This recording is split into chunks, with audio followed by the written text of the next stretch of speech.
The allure of the Carolinas is almost hypnotic, isn't it? You can practically taste it. The sweet tea on a wraparound porch, the Spanish moss dripping from ancient live oaks like something out of a movie, and the promise of neighbors who actually wave back. It's the picture-perfect postcard life. The escape everyone dreams of. We've seen the exodus firsthand, people fleeing the concrete jungles of New York, the gray skies of Ohio, and the insane costs of California, all chasing the Southern dream. They're looking for a better quality of life, more space, and that famous Carolina charm. But here's the cold splash of reality, the wake-up call you didn't know you needed. The secret is out. In fact, the secret has been shouted from the rooftops, plastered on every best places to live list, and echoed in thousands of moving vans clogging the interstates. That quaint, quiet charm, it's being bulldozed to make way for another subdivision. The friendly small-town vibe is getting lost in the roar of traffic and the frustration of overcrowding. The dream is turning into a crowded, expensive, and stressful reality for so many.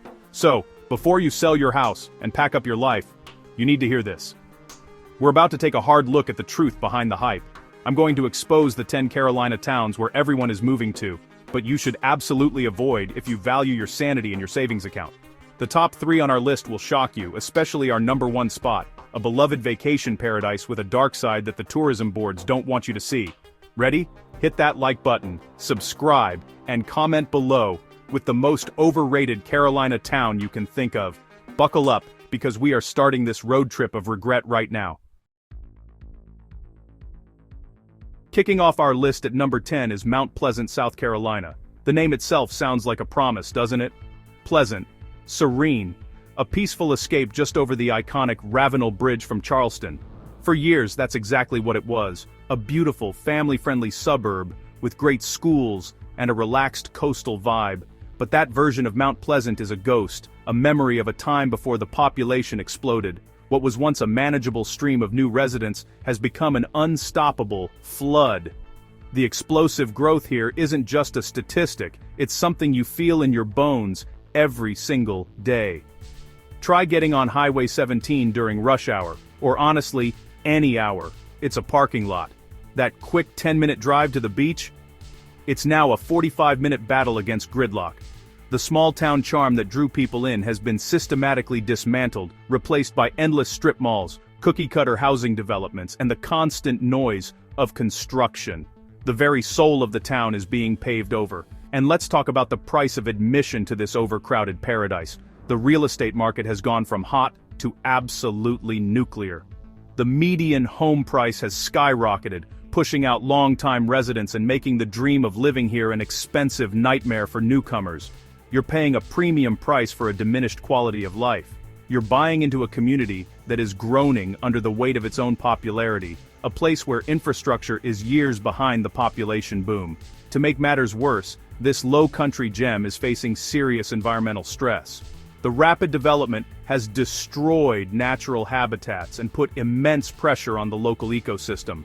More concrete means more runoff, and in a low-lying coastal area, that means one thing: flooding. It's not just a hurricane problem anymore, it's a heavy rain problem. You're not just buying a house, you're buying a potential waterfront property, whether you wanted one or not. Welcome to Mount Unpleasant. Coming in at number 9, we have Apex, North Carolina, a town that has been consistently ranked as one of the best places to live. But here's the thing about being the best: everyone wants a piece of you. Apex has become a victim of its own success, and its famous charm is now suffocating under the sheer weight of its population. The historic downtown, once the heart and soul of the community, is now more of a bottleneck, a quaint-looking traffic jam that's anything but charming when you're stuck in it. This isn't just about a few extra cars on the road. This is about systemic, soul-crushing gridlock. The town's infrastructure was designed for a small, sleepy community, not the sprawling suburban metropolis it has become. Roads like Highway 55 and 1010 Road are perpetually clogged. What should be a simple trip to the grocery store becomes a strategic mission that requires planning and a whole lot of patience. The peak of good living, as its motto claims, feels more like the peak of traffic congestion.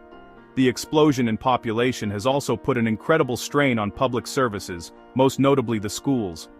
Wake County is known for its great school system, which is a huge draw for families. But in Apex, that system is bursting at the seams. Classrooms are overcrowded, resources are stretched thin, and the student-to-teacher ratio is a constant concern for parents. You might move here for the schools only to find that they are struggling to keep up with the relentless influx of new students every single year. And of course, the housing market reflects this insane demand. Home prices in Apex have soared into the stratosphere. Bidding wars are the norm, and finding anything remotely affordable is like finding a needle in a haystack. You're paying top dollar to live in a town where the very qualities that made it desirable are eroding day by day. The charm is still used in the marketing brochures, but the reality on the ground is one of overcrowding, frustrating commutes, and the high cost of a dream that's fading fast.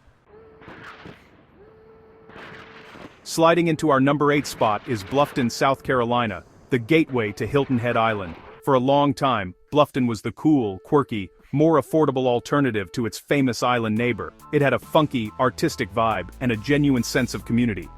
But the secret of Bluffton got out, and developers saw dollar signs. Now, the town is caught in a seemingly endless cycle of rapid, unchecked development that is strangling the life out of it. The biggest complaint you'll hear from anyone who lives in or near Bluffton is one-word traffic. Highway 278, the main artery connecting the mainland to Hilton Head, is a nightmare. It's a testament to poor planning, a constant state of congestion that makes daily life a frustrating ordeal. The Bluffton crawl is a real phenomenon, where a few miles can take an eternity. This isn't just a tourist season problem anymore. It's a year-round headache, fueled by the thousands of new homes being built with little to no thought about the impact on the roads. This rapid development has also driven up the cost of everything. What was once an affordable haven is now playing catch-up with Hilton Head's prices. Housing costs, property taxes, and the general cost of living have all seen sharp increases. The funky local shops and restaurants that gave Bluffton its character are being pushed out by national chains that can afford the skyrocketing rent. The town is losing its unique identity and becoming another generic, overpriced suburb. And let's not forget the elephant in the room for any low-country town hurricanes. Bluffton is in a prime location for storm surge and hurricane activity. As more people and more development pack into this vulnerable area, the risks become magnified. And with those risks come the insurance headaches. Getting affordable and comprehensive homeowners and flood insurance is becoming increasingly difficult and expensive. You're not just battling traffic, you're gambling with Mother Nature and your insurance adjuster every single year. At number 7, we have a name everyone knows, Myrtle Beach, South Carolina. It's the quintessential American beach vacation spot, famous for its long stretch of sand, amusement parks, and endless entertainment options. Millions of people flock here every year to soak up the sun and have a good time, but living where everyone else vacations is a completely different story, and it's a story that often ends in frustration and regret. The biggest issue is the tourist overload. For about 6 months of the year, your town is not your own. It belongs to the millions of visitors who clog the roads, pack the restaurants, and overrun the beaches. Simple tasks like going to the grocery store or finding a parking spot become monumental challenges. The constant noise, traffic, and crowds can be draining, turning your peaceful coastal home into a high-stress environment. You're living in a revolving door of transient crowds, which makes it hard to build a real sense of community. Beyond the tourist chaos, Myrtle Beach has a well-documented and persistent problem with crime. When you concentrate millions of people, a party atmosphere, and a large wealth disparity into one area, crime rates are bound to be higher than average. Both property crime and violent crime rates in Myrtle Beach are significantly higher than the national average. It's a reality that the glossy travel brochures conveniently leave out, but it's a daily concern for the people who actually live there year-round. Finally, the economy in Myrtle Beach is notoriously unstable. It is overwhelmingly reliant on tourism, which means the job market is highly seasonal. When the tourists go home in the fall, many of the jobs go with them. This creates a precarious financial situation for many residents who have to scrape by during the long, quiet off-season. You might find a great job in the summer, but there's no guarantee it will be there in the winter. It's a boom and bust cycle that makes it difficult to build a stable, long-term life. Making our way to number 6, we arrive in the holy city itself, Charleston, South Carolina. There's no denying Charleston's beauty. The historic architecture, the gas-lit alleyways, the world-class culinary scene. It's a city that drips with romance and history. It has won countless awards as a top travel destination, and for good reason. But the very things that make Charleston so desirable have also made it nearly unlivable for the average person. The number one issue is the skyrocketing cost of living. This isn't just a housing problem, it's an everything problem. The median home price in Charleston, especially on the downtown peninsula, is astronomical, rivaling that of major metropolitan areas. Rent is no better. Young professionals, service industry workers, and even families are being pushed further and further out into the suburbs, facing brutal commutes just to work in the city they can no longer afford to live in. This has led to intense gentrification, which is altering the very fabric of the city. Historic neighborhoods, particularly those with deep-rooted African-American history and culture, are being transformed. Longtime residents are being displaced as property values and taxes soar. The authentic, diverse soul of Charleston is being replaced by a wealthier, more homogeneous population. The city is becoming a beautifully preserved museum piece, a playground for the rich, rather than a living, breathing community for all. Furthermore, the city's historic infrastructure is straining under the weight of modern demands. The narrow, centuries-old streets were not designed for the volume of cars they now handle, leading to constant traffic jams. And then, there's the flooding. Charleston is a low-lying coastal city, and it floods. It floods when it rains hard. It floods during high tide. It floods when a storm is hundreds of miles away. It's a constant, expensive, and damaging problem that the city is struggling to manage, and it's only getting worse. Cracking our top 5 is the capital of North Carolina, Raleigh. As one corner of the famous Research Triangle Park, Raleigh has been at the epicenter of a massive tech and research boom for decades. This has brought high-paying jobs, a highly educated workforce, and a vibrant growing economy. On paper, it sounds like the perfect place to build a career and a life, but this relentless boom has come at a significant cost, and the city is showing signs of being overwhelmed. The most immediate and painful consequence of this tech boom is the housing market. To put it bluntly, it's unaffordable for many. The influx of high-earning tech workers from more expensive states has created a hyper-competitive market. Bidding wars offers tens of thousands over asking, and waived inspections have become the standard operating procedure.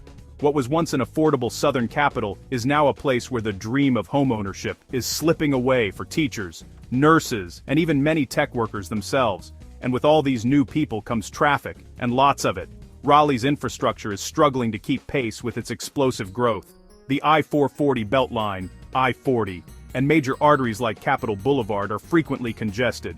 Your commute time is no longer a predictable number. It's a variable that depends on an endless array of accidents, construction projects, and the sheer volume of cars on the road. The city is sprawling outwards, creating longer and longer commutes that eat into your time and add to your daily stress. While Raleigh has a lot to offer in terms of amenities, some critics argue it's beginning to lose its distinct southern character. The rapid growth and suburban sprawl are creating a more generic, anywhere USA feel. The focus is so heavily on new development and accommodating the influx of new residents that the city's unique identity is getting diluted. You might be moving to the south, but you could end up in a brand new subdivision that feels like it could be in Ohio, Texas, or California. Coming in at number 4 is the charming port city of Wilmington, North Carolina. With its beautiful historic riverfront, vibrant art scene, and proximity to stunning beaches like Wrightsville and Carolina Beach, it's easy to see the appeal. Hollywood loves it too, earning it the nickname Wilmywood. But behind the scenic backdrop lies a trifecta of problems that should make any potential resident think twice: hurricanes, rising costs, and overdevelopment. Let's start with the most unavoidable threat: hurricanes. Wilmington's location on the coast makes it a prime target. This isn't a once-in-a-generation threat, it's a recurring nightmare. Major storms like Florence and Dorian have devastated the area in recent years, causing widespread flooding, wind damage, and prolonged power outages. Living here means accepting that for several months of the year, you'll be anxiously watching the tropics, preparing evacuation plans, and dealing with the sky-high costs of hurricane and flood insurance, which are becoming harder and harder to secure. Like so many other desirable Carolina towns, Wilmington's secret is out, and the cost of living is catching up to its popularity. The rental market, in particular, has become incredibly tight and expensive. Driven by the influx of new residents and students at UNC Wilmington, finding an affordable place to rent is a major challenge. The dream of living near the beach is colliding with the reality of rents that consume a huge portion of the average worker's income. This demand has fueled a frenzy of overdevelopment. Natural landscapes and pine forests are being clear-cut at an alarming rate to make way for apartment complexes and new housing developments. This not only destroys the natural beauty that attracted people in the first place, but also exacerbates the flooding problems. With less green space to absorb rainwater, the city becomes more vulnerable to flooding from even minor storms. The rapid, often poorly planned growth is putting immense strain on infrastructure and threatening the long-term livability of the port city. We've reached our top 3, and landing at the number 3 spot is Greenville, South Carolina. For years, Greenville was the state's best-kept secret, a stunningly revitalized downtown, a beautiful park with a waterfall in the middle of the city, a booming manufacturing sector, and a location nestled against the Blue Ridge Mountains. It was the perfect blend of urban amenities and outdoor access. But, the secret is out, and Greenville is now a poster child for the pains of rapid growth. The population has exploded. People from all over the country have discovered Greenville, and they are moving here in droves. This has transformed the city from a charming upstate town into a bustling and often crowded small city.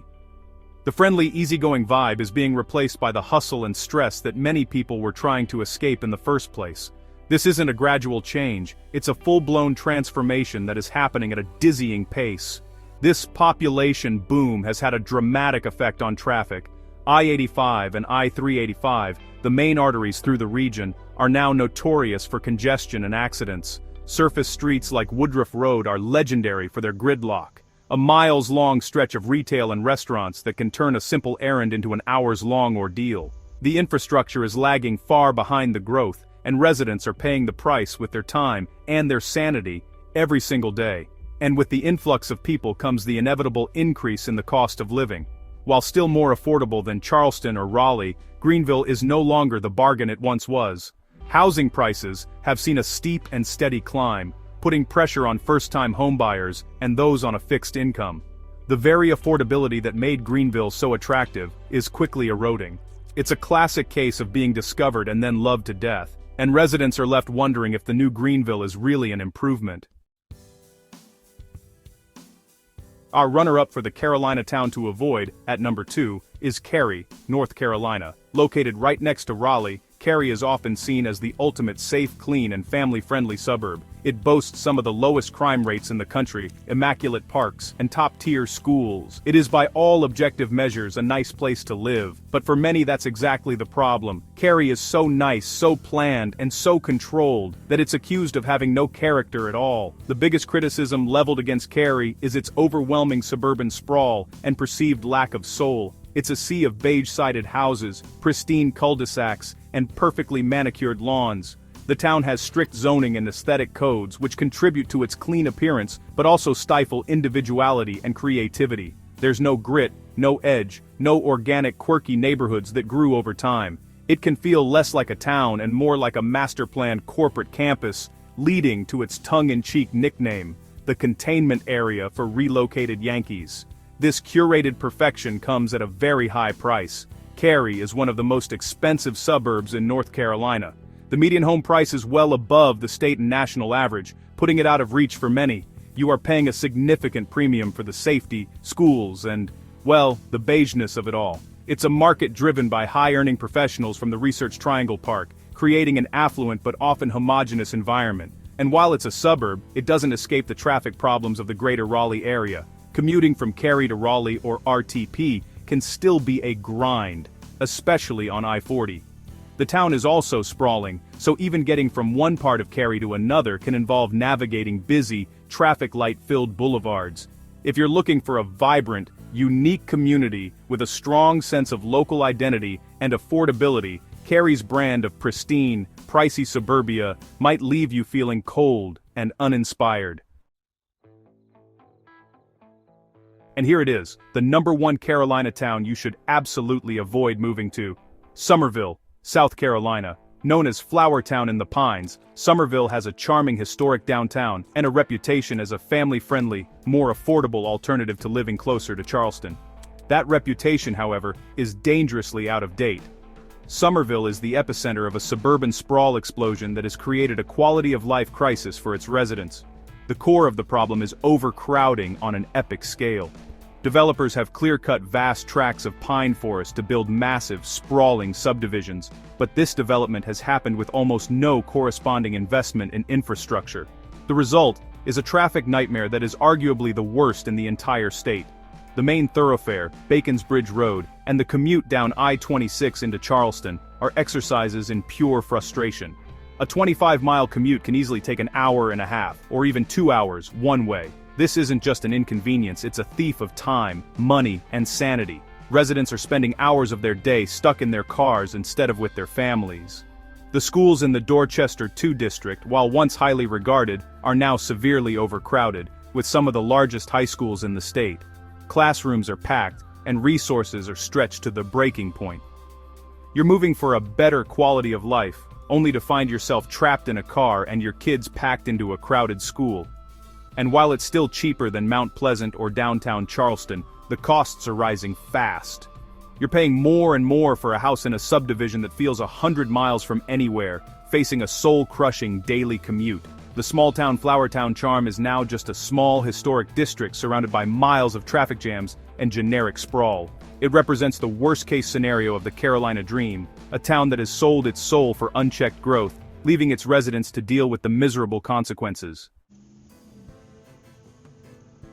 So, there you have it, the 10 Carolina towns that have been loved to death. From the commuter hell of Somerville to the tourist trap of Myrtle Beach, the story is often the same: explosive growth without the infrastructure to support it. The Carolina dream of a slower pace and a better quality of life can quickly turn into a nightmare of traffic, overcrowding, and skyrocketing costs. Before you pack your bags for the Carolinas, make sure you know what you're really signing up for. Look past the glossy brochures and the best places to live lists, and see the reality on the ground. This isn't to say the Carolinas are a lost cause. There are still wonderful places to live, but you have to be smarter and more discerning than ever. Do your research, visit during different times of the year, and talk to the locals, the ones who've been there for more than a year. Understand the traffic patterns, the school situations, and the real cost of living before you take the plunge. Your sanity and your savings account will thank you for it. I hope this gave you a much-needed dose of reality. If you found this helpful, don't forget to like, subscribe, and share your thoughts below. What town did we miss? What's your personal Carolina nightmare story? Let's talk about it in the comments. Thanks for watching, and we'll see you in the next video.